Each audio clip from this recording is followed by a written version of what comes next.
India's economic trajectory has been marked by stability, fiscal discipline, sustained growth, and moderate inflation. This is the result of conscious choices we have made, even in times heightened uncertainty and disruption.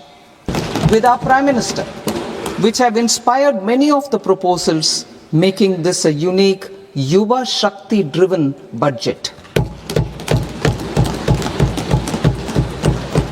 Our government's sankalp is to focus on our poor, underprivileged and the disadvantaged.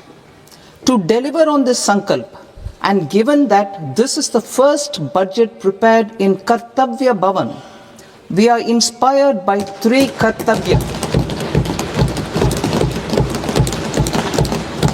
Our first Kartavya is to accelerate and sustain economic growth by enhancing productivity and competitiveness and building resilience to volatile global dynamics.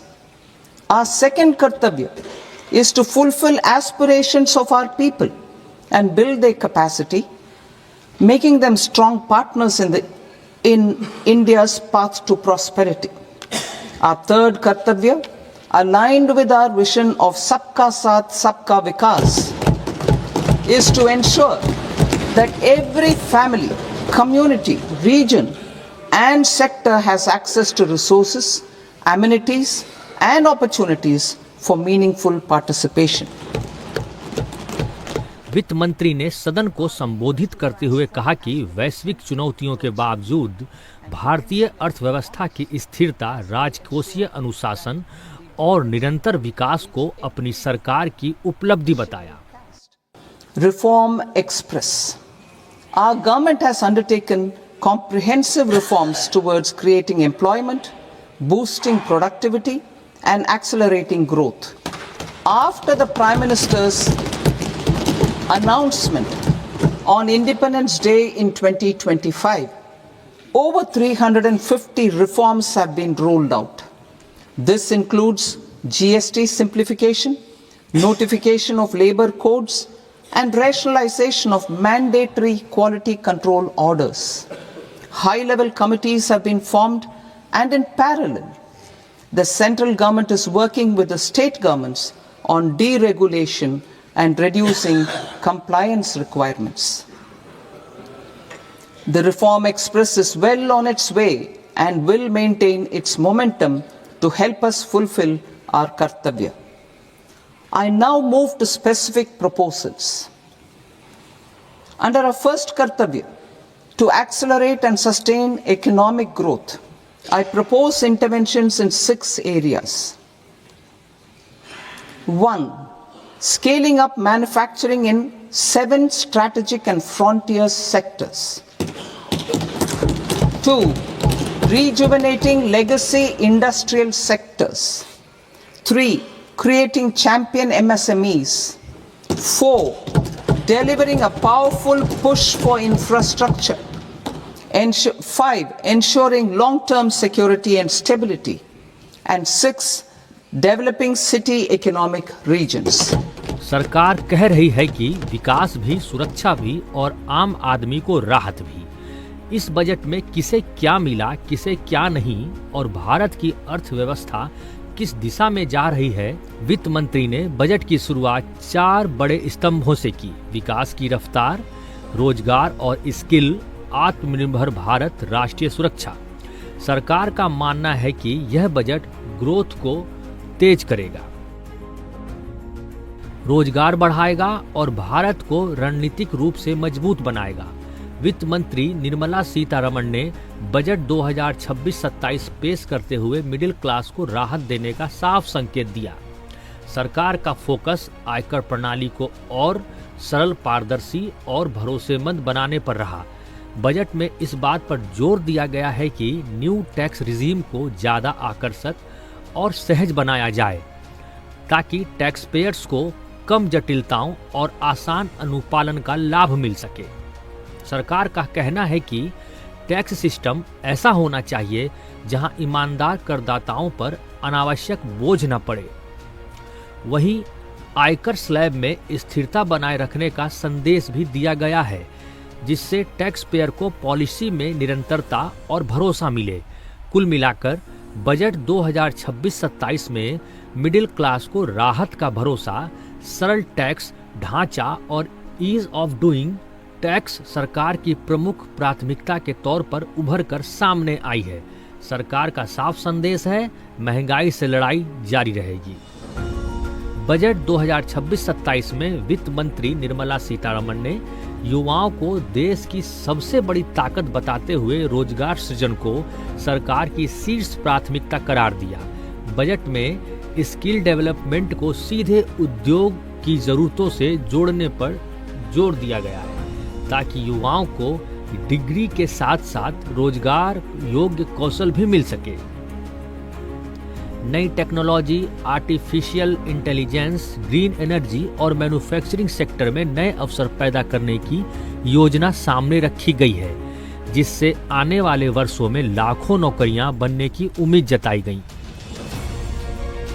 Startups और MSME sector को रोजगार की रीढ़ बताते हुए सरकार ने funding, training और इनोवेशन सपोर्ट बढ़ाने का संकेत दिया है। कुल मिलाकर बजट 2026-27 में युवाओं को केवल नौकरी तलाशने वाला नहीं, बल्कि रोजगार देने वाला बनाने का रोड मैप पेश किया गया है।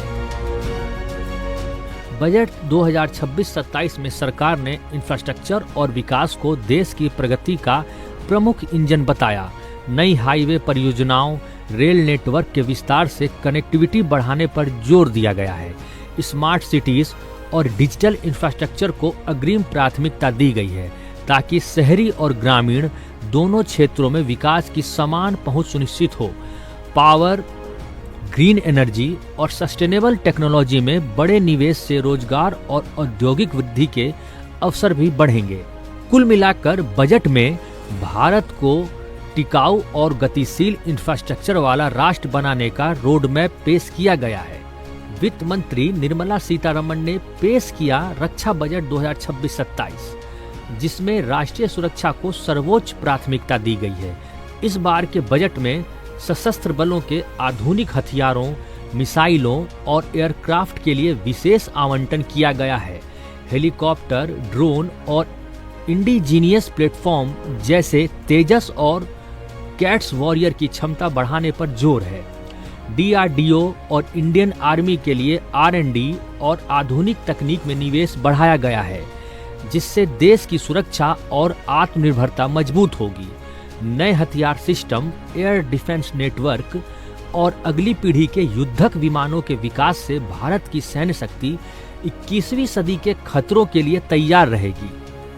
विशेषज्ञों का कहना है कि यह बजट देश को सीमाओं पर सुरक्षा का बेहतर कवच देगा और रणनीतिक प्रभाव के लिहाज से भारत की रक्षा क्षमताओं को नई ऊंचाइयों पर ले जाएगा। किसान, गांव और ग्रामीण भारत। वित्त मंत्री निर्मला सीतारमण ने बजट 2026-27 में ग्रामीण और कृषि क्षेत्र को विशेष प्राथमिकता दी है। किसानों के लिए सब्सिडी और समर्थन मूल्य योजनाओं को और मजबूत किया गया है। नई सिंचाई परियोजनाओं, जल संचयन और तकनीकी उपकरणों के लिए फंडिंग बढ़ाई गई। ग्रामीण भारत में सड़क, ब्रिज और कनेक्टिविटी प्रोजेक्ट्स पर जोर दिया गया है, जिससे खेती-बाड़ी, मंडियों और बाजार तक पहुंच आसान होगी।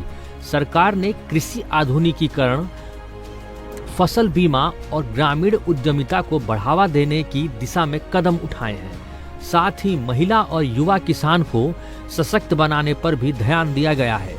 ये पहले न केवल कृषि उत्पादन बढ़ाएगी, बल्कि ग्रामीण अर्थव्यवस्था को स्थायी और आत्मनिर्भर बनाने में मदद करेगी। ग्रामीण भारत के विकास के लिए यह बजट एक नई उम्मीद और समृद्धि की राह खोलता है। वित्त मंत्री निर्मला सीतारमण ने बजट 2026-27 में हरित ऊर्जा और सतत विकास पर खास जोर दिया। सरकार ने सौर और पवन ऊर्जा परियोजनाओं के लिए विशेष फंडिंग का ऐलान किया है, जिससे स्वच्छ ऊर्जा का उत्पादन बढ़ेगा और कार्बन उत्सर्जन कम होगा। ग्रीन हाइड्रोजन, इलेक्ट्रिक मोबिलिटी और ऊर्जा दक्षता को बढ़ावा देने के लिए नई योजनाओं का प्रस्ताव रखा गया। साथ ही स्थानीय स्टार्टअप और टेक्नोलॉजी इनोवेशन को समर्थन देने का भी लक्ष्य है। बजट में रिन्यूएबल एनर्जी इंफ्रास्ट्रक्चर के विस्तार पर ध्यान दिया गया, जिससे रोजगार के नए अवसर पैदा होंगे और भारत की ऊर्जा आत्मनिर्भरता बढ़ेगी। यह पहले न केवल पर्यावरण की रक्षा करेगी, बल्कि स्वच्छ, टिकाऊ और हरित भारत के भविष्य का मार्ग भी खोलेगी। केंद्रीय बजट 2026-27 पेश होने के बाद प्रधानमंत्री नरेंद्र मोदी ने इसे ऐतिहासिक बताते हुए राष्ट्र के नाम एक विशेष संदेश दिया। उन्होंने इसे विकसित भारत के लक्ष्य को प्राप्त करने की दिशा में एक मजबूत कदम बताया। उन्होंने विश्वास जताया कि भारत जल्द ही दुनिया की तीसरी सबसे बड़ी अर्थव्यवस्था बनेगा। आज भारत जिस रिफॉर्म एक्सप्रेस पर सवार है, इस बजट से उसे नई ऊर्जा, नई गति मिलेगी। जो पाथ ब्रेकिंग रिफॉर्म्स किए गए हैं, वो एस्पिरेशन से भरे हुए भारत के साहसिक, टैलेंटेड युवाओं को उड़ने के लिए खुला आसमान देते हैं। ये बजट ट्रस्ट बेस्ड गवर्नेंस और ह्यूमन सेंट्रिक अर्थरचना के विजन को साकार करता है। एक ऐसा यूनिक बजट है जिसमें फिस्कल डेफिसिट कम करने, इन्फ्लेशन कंट्रोल करने पर फोकस है और इसके साथ ही बजट में हाई कैपेक्स और हाई ग्रोथ का भी समन्वय है। साथियों, ये बजट भारत की वैश्विक भूमिका को नए सिरे से सशक्त करता है। भारत के 140 करोड़ नागरिक फास्टेस्ट ग्रोइंग इकोनॉमी बनकर ही संतुष्ट नहीं है। हम जल्द से जल्द दुनिया की तीसरी सबसे बड़ी अर्थव्यवस्था बनना चाहते हैं। ये करोड़ों देशवासियों का संकल्प है। दुनिया के एक ट्रस्टेड डेमोक्रेटिक पार्टनर और ट्रस्टेड क्वालिटी सप्लायर के रूप में भारत की भूमिका लगातार बढ़ रही है। प्रधानमंत्री ने इस बजट को नारी शक्ति को समर्पित बजट बताया और वित्त मंत्री निर्मला सीतारमण द्वारा लगातार 9वीं बार बजट पेश करने के रिकॉर्ड की सराहना की।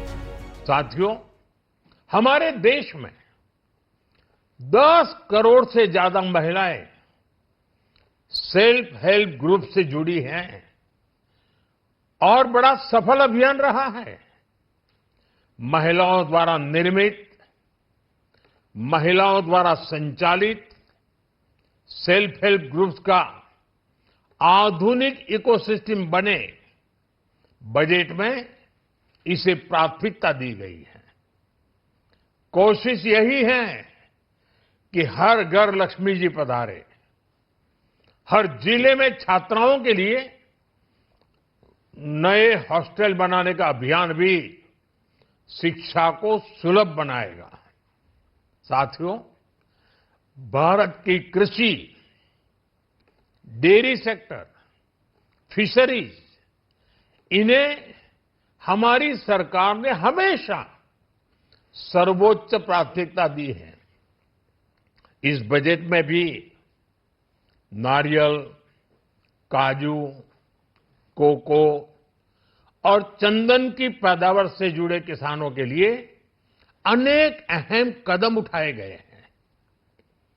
भारत विस्तार एआई, इस टूल से किसानों को उनकी भाषा में जानकारी मिलने से उन्हें बहुत मदद मिलेगी। फिशरीज और पशुपालन में उद्यमिता, उसको बढ़ावा देने से गांव में ही रोजगार और स्वरोजगार के और ज्यादा अवसर बनेंगे। साथियों, ये बजट एम्बिशियस भी है और ये बजट देश की एस्पिरेशन को भी एड्रेस करता है।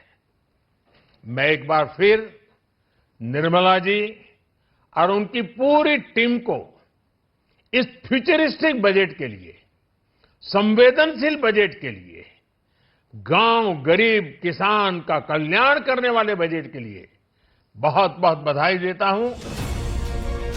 वित्त मंत्री निर्मला सीतारमण ने बजट 2026-27 में सुरक्षा, युवाओं, ग्रामीण विकास और हरित ऊर्जा पर संतुलित फोकस रखा है। इस बजट का स्पष्ट संदेश है, भारत का विकास तेज, समावेशी और टिकाऊ होना चाहिए। हर पहल का मकसद सिर्फ आत्मनिर्भरता और सामाजिक न्याय को भी बढ़ावा देना है। इंफ्रास्ट्रक्चर से लेकर डिजिटल इंडिया, ग्रीन एनर्जी से लेकर रक्षा, हर क्षेत्र में नवाचार भविष्य की ओर अग्रसर है। आर्थिक दृष्टि से संतुलन और सामाजिक दृष्टि से समावेशिता, यही है बजट 2026-27 का मूल संदेश।